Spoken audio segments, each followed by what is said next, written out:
독일 의사의 건강 플러스 시작합니다.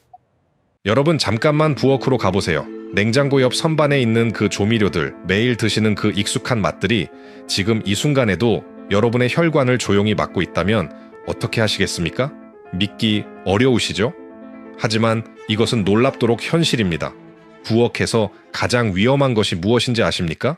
가스레인지도 아니고 칼도 아닙니다. 바로 여러분이 매일 드시는 그 조미료들입니다. 지금 이 순간에도 전국 수십만 가정에서 아무렇지 않게 사용하고 있는 그 평범해 보이는 것들 말입니다. 오늘 저와 함께 하신 여러분께 충격적인 진실을 하나 말씀드리겠습니다. 우리가 건강하다고 믿고 매일 먹는 된장, 고추장, 그리고 볶음 요리에 쓰는 그 기름까지 이 모든 것들이 실제로는 혈전을 만들어내는 조용한 살인자일 수 있다는 사실을요. 안녕하세요. 저는 독일에서 내과 전문의로 근무했던 의사이자 현재는 하이델베르크 대학에서 학생들을 가르치고 있는 김성일입니다. 독일에서는 프리드리히 켈러라고 부릅니다. 독일은 심혈관 질환 분야에서 세계적으로 권위를 인정받는 나라입니다. 제가 진료와 연구를 통해 얻은 깨달음을 이제는 유튜브에서 여러분과 나누고자 합니다. 지난 20년간 독일에서 심혈관 환자들을 치료하면서 저는 한 가지 놀라운 사실을 발견했습니다. 같은 나이, 같은 생활 패턴을 가진 환자라도 식습관에 따라 혈전 위험이 천지 차이라는 것이었습니다. 특히 한국 교민들의 경우 독일 현지인들보다 특정한 형태의 혈관 질환을 더 자주 겪는다는 사실이 드러났습니다. 왜 그럴까요? 여러 요인이 있겠지만 그 중에서도 우리가 매일 사용하는 조미료도 한몫했다고 봅니다. 오늘 여러분께 정확히 5가지를 말씀드리겠습니다. 여러분 집부엌에 지금 당장 있을 그 5가지 조미료가 어떻게 혈전을 만들어내는지, 그리고 더 중요한 것은 이것들을 어떻게 안전하게 바꿀 수 있는지를 알려드리겠습니다. 첫 번째는 여러분이 튀김할 때 쓰는 그 기름입니다. 두 번째는 불고기 양념에 들어가는 달콤한 그것. 세 번째는 매일 드시는 국물의 주인공. 네 번째는 건강식품이라고 믿고 계신 그 발효식품. 그리고 마지막 5번째는 한국인이라면 하루도 빠뜨리지 않는 바로 그것입니다. 이 영상을 끝까지 보신다면 부엌을 바라보는 시선이 새로워지고 조미료를 고르는 기준도 달라질 것입니다. 그리고 그 변화가 여러분의 혈관 건강에 큰 힘이 될 것입니다. 아침 7시 여러분의 부엌 풍경을 한번 떠올려 보십시오. 된장국 한 그릇에 김치 몇 조각, 점심에는 간단히 라면, 저녁에는 돼지고기를 고추장 양념에 볶아 드시는 그 모습, 누구나 공감할 수 있는 우리네 일상이지요. 제가 사는 미넨에도 똑같은 식탁을 차리는 70대 교민 박 할머니가 계셨습니다. 된장국으로 아침을 시작하고 김치찌개와 고추장 양념 요리를 즐기셨지요. 저도 한국 음식이 생각나면 박 할머니께 음식 부탁을 하곤 했는데요. 그런데 가족분에게 박 할머니가 뇌혈관이 막혀 응급실에 실려갔다는 소식을 듣게 되었습니다. 처음에는 나이 탓이라 생각했습니다. 하지만 같은 또래의 독일 할머니들은 상대적으로 더 건강하셨습니다. 도대체 무엇이 다른 걸까요? 제가 독일에서 환자들을 진료하고 또 연구를 통해 확인한 것은 바로 식습관의 차이, 그 중에서도 우리가 매일 아무렇지 않게 사용하는 조미료의 영향이 매우 크다는 사실이었습니다. 조미료들은 음식의 맛을 내고 입맛을 돋우는 데 꼭 필요하다고 생각되지만 문제는 우리가 그것을 얼마나 자주, 얼마나 많이 사용하느냐였습니다. 맛을 풍부하게 만들기 위해 조금 더, 또 조금 더 넣다 보면 어느새 우리의 혈관은 그 부담을 고스란히 안게 됩니다. 그렇게 쌓이고 쌓인 조미료가 혈관벽을 서서히 손상시키고 눈에 보이지 않게 염증을 일으키며 결국에는 혈전이라는 치명적인 덩어리를 만들어내는 것이지요. 더 무서운 점은 이 과정이 아주 조용히 아무런 신호도 없이 진행된다는 것입니다. 아프지도 않고 특별한 증상도 느끼지 못합니다. 그래서 평소처럼 지내다가도 어느 날 갑자기 쓰러지는 일이 생기는 것입니다. 가까운 이웃이 갑자기 뇌졸중으로 응급실에 실려가거나 건강하다고 믿었던 지인이 심근경색으로 쓰러지는 일이 바로 이런 이유 때문입니다. 특히 우리 시니어 세대에게는 그 위험이 더욱 큽니다. 나이가 들수록 혈관 자체가 이미 약해지고 탄력이 떨어지는데 여기에 매일 반복적으로 쌓이는 조미료의 부담이 더해지면 그것이 바로 마지막 한 방이 될 수 있습니다. 실제로 제가 독일에서 진료한 한국 교민들 가운데 한국에서와 같은 식습관을 유지하다가 혈관 질환으로 어려움을 겪는 경우를 종종 볼 수 있었습니다. 반면 같은 또래의 독일 환자들에서는 상대적으로 이런 문제가 덜 나타났다는 거죠. 그럼 이제 정확히 무슨 일이 일어나는지 말씀드리겠습니다. 여러분의 혈관을 잘 닦인 8차선 고속도로라고 생각해 보십시오. 그리고 매일 사용하는 조미료들을 이 도로 위를 달리는 자동차라고 가정해 보겠습니다. 처음에는 차들이 질서 있게 달리며 교통이 원활합니다. 그런데 어느 순간 식용유라는 차가 고온에서 변질된 독성 물질을 흘리며 달립니다. 마치 도로에 기름이 흘러 바닥이 긁히듯 혈관 벽에도 작은 흠집이 생기지요. 이어서 설탕과 시럽이라는 차들이 갑자기 속도를 올렸다 내리기를 반복합니다. 도로는 계속 흔들리고 들쑤셔지며 금세 약해지는 것처럼 혈관도 팽창과 수축을 반복하며 벽이 점점 손상됩니다. 거기에 소금이라는 대형 트럭이 매일같이 무거운 하중을 싣고 달려옵니다. 도로는 압력에 눌리고 갈라지겠죠. 혈관도 마찬가지로 높은 압력에 버티지 못해 지쳐갑니다. 결국 도로에는 여기저기 구멍이 나고 보수공사를 하는 인부들이 몰려듭니다. 문제는 수리가 끝나기도 전에 또 다른 차들이 밀려와 더 큰 상처를 내는 것입니다. 그 결과 도로는 점점 울퉁불퉁해지고 결국 매끄럽던 8차선은 4차선, 2차선으로 좁아집니다. 그리고 어느 날 그 좁아진 도로 한가운데 대형 트럭이 멈춰 서듯 혈전이라는 거대한 덩어리가 혈관을 막아버립니다. 이것이 바로 뇌졸중과 심근경색의 시작입니다. 제가 독일에서 20년간 관찰한 결과를 말씀드리면 한국식 조미료를 지속적으로 사용하는 한국 교민들의 심혈관 질환 발생률이 독일 현지인들보다 약 30% 정도 높았습니다. 특히 65세 이상에서는 그 차이가 더욱 뚜렷했다고 보시면 됩니다. 실제로 제가 치료했던 한 분은 이런 경우였습니다. 72세 김 할아버지셨는데 독일 생활 30년 차였어요. 아침마다 달큰한 소스에 볶은 반찬을 즐기셨습니다. 저녁이면 설탕이 듬뿍 들어간 양념 요리를 드셨고 입가심으로는 늘 단 음료를 찾으셨습니다. 그게 일상의 습관이었지요. 그런데 어느 날 저녁 TV 뉴스를 보시던 아버지가 갑자기 리모컨을 떨어뜨렸습니다. 손가락이 말을 듣지 않았던 겁니다. 그 순간 가족들은 단순한 피곤함이 아니라는 걸 직감했습니다. 급히 응급실로 모셔온 환자를 제가 직접 진료했습니다. 뇌혈관 촬영 결과는 충격적이었습니다. 목 혈관이 심하게 좁아져 있었고 마치 오래된 수도관 안쪽에 녹이 새울어 지름이 절반 이하로 줄어든 것 같았습니다. 그대로 두었다면 언제든 치명적인 뇌졸중으로 이어질 수 있었던 상황이었습니다. 다행히 응급처치로 큰 사고는 막을 수 있었습니다. 문제는 이런 일이 예고 없이 발생한다는 겁니다. 김 할아버지도 전날까지 멀쩡하셨습니다. 혈압도 정상, 당뇨도 없고 콜레스테롤도 크게 높지 않았습니다. 그런데 수십 년간 조미료로 쌓여온 만성염증과 혈관 손상이 결국 한순간에 터져버린 겁니다. 특히 시니어분들은 조심하셔야 합니다. 나이가 들면 혈관의 탄력성이 떨어지고 혈액순환도 느려지기 때문입니다. 여기에 조미료의 부담까지 더해지면 젊을 땐 버티던 것들이 이제는 치명적인 위험으로 바뀌는 겁니다. 독일의 심장병 연구소 발표를 보면 65세 이상에서는 나트륨 섭취량이 권장치보다 20%만 초과해도 뇌졸중 위험이 25% 증가한다고 되어 있습니다. 그런데 단순한 볶음 요리 한 접시만으로도 이 기준을 훌쩍 넘는 경우가 많습니다. 여러분, 지금 이 영상을 보고 계신 것만으로도 이미 남다른 선택을 하고 계신 겁니다. 많은 분들이 이런 정보를 모르고 계시거든요. 혹시 도움이 되셨다면 구독과 좋아요 꼭 눌러주시고 댓글로 여러분 댁에서 가장 자주 쓰는 조미료가 뭔지 알려주세요. 그럼 이제 정말 위험한 5가지 조미료를 하나씩 파헤쳐 보겠습니다. 자, 이제 첫 번째로 가장 위험한 걸 말씀드리겠습니다. 여러분, 튀김 기름은 한 번 쓰고 버리시나요? 아니면 아깝다고 2-3번씩 더 쓰시나요? 만약 지금도 기름을 재사용하고 계신다면 꼭 멈추셔야 합니다. 왜냐하면 그 순간부터 혈관이 서서히 망가질 수 있기 때문입니다. 우리가 흔히 마트에서 사는 콩기름, 옥수수 기름, 카놀라유 같은 정제 식물성 기름들은 고온에서 가열될 때 성질이 변합니다. 특히 180도를 넘는 온도에서 튀김을 하거나 이미 썼던 기름을 다시 달구면 알데하이드라는 독성 물질이 생기는데요.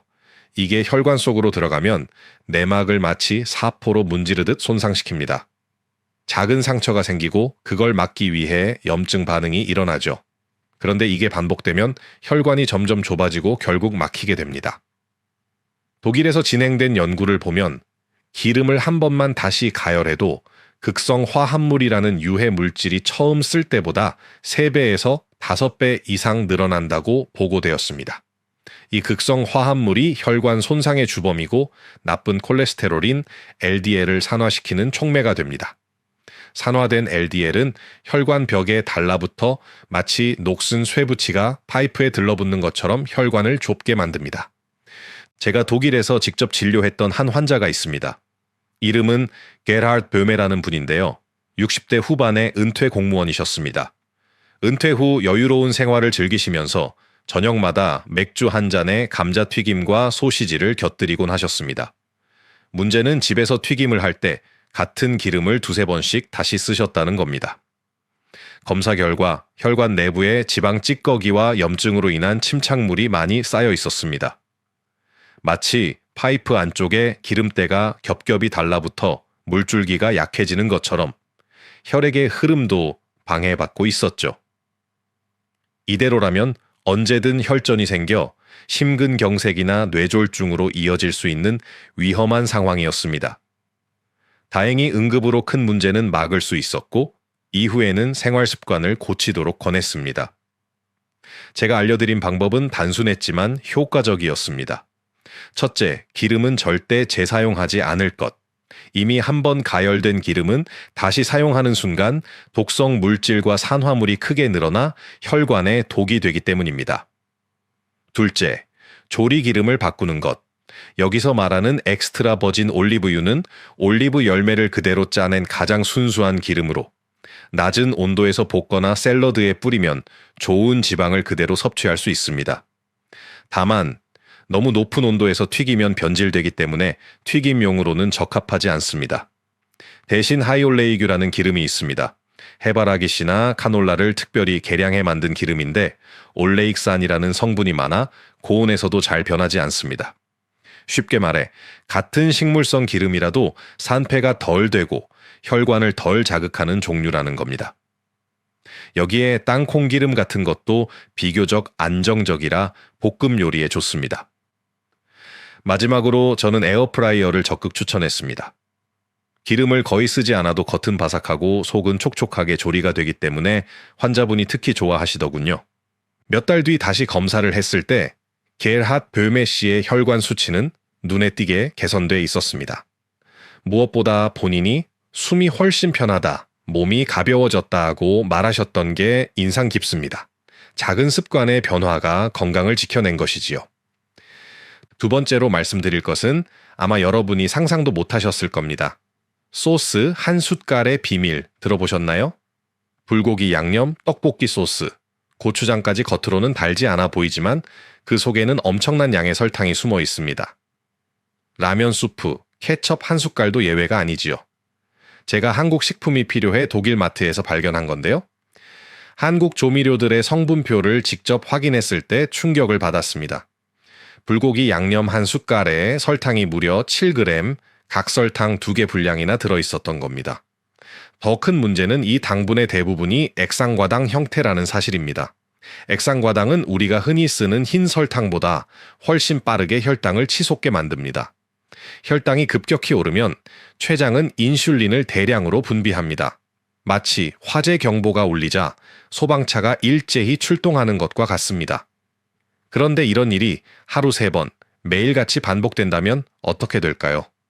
결국 몸은 인슐린에 둔감해지고 남은 당분은 지방으로 바뀌어 혈관을 끈적하게 만듭니다. 이것이 바로 혈전과 심혈관 질환의 토양이 됩니다. 실제로 독일 당뇨병 연구소의 보고에 따르면 하루에 25g 이상의 가공당을 섭취할 경우 심혈관 질환 위험이 약 30%가 증가한다고 합니다. 그런데 한국식 양념 요리 한 끼만으로도 이 기준을 단숨에 넘기기 쉽습니다. 더욱 무서운 것은 이런 당분들이 짠맛이나 매운맛 속에 숨어 있어 우리가 단맛을 제대로 느끼지 못한다는 점입니다. 콜라 한 캔은 달다고 인식해 줄일 수 있지만 양념 한 숟갈은 무심코 맵기마다 반복되는 것이지요. 그렇다면 어떻게 해야 할까요? 답은 의외로 단순합니다. 직접 양념을 만드는 것입니다. 설탕 대신 식초를 활용하고 마늘과 생강으로 맛을 내며 과일을 갈아 은은한 단맛을 더하면 충분합니다. 허브나 향신료를 곁들이는 것도 훌륭한 방법입니다. 또한 시판 제품을 고를 때는 반드시 라벨을 확인해야 합니다. 예를 들어 탄수화물 15g 중 당류가 12g이라면 그 제품은 거의 설탕 덩어리라는 뜻입니다.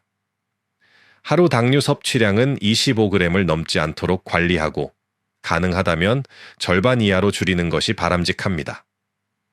작은 습관 하나가 혈관 건강의 운명을 바꿉니다. 지금 식탁 위 양념부터 다시 살펴보셔야 할 때입니다. 네 번째는 들어보시면 정말 충격적일 겁니다. 혈관을 망칠 수 있는 음식에 바로 된장이 있습니다. 누구나 건강식품이라고 믿는 된장이 오히려 혈관에 부담을 줄 수 있다는 사실입니다. 된장은 콩 단백질도 풍부하고 발효 과정에서 유익균도 생기기 때문에 몸에 좋다 하는 이미지가 강합니다. 그런데 문제는 된장에 들어있는 소금입니다. 된장 한 숟갈만으로도 나트륨이 상당히 많습니다.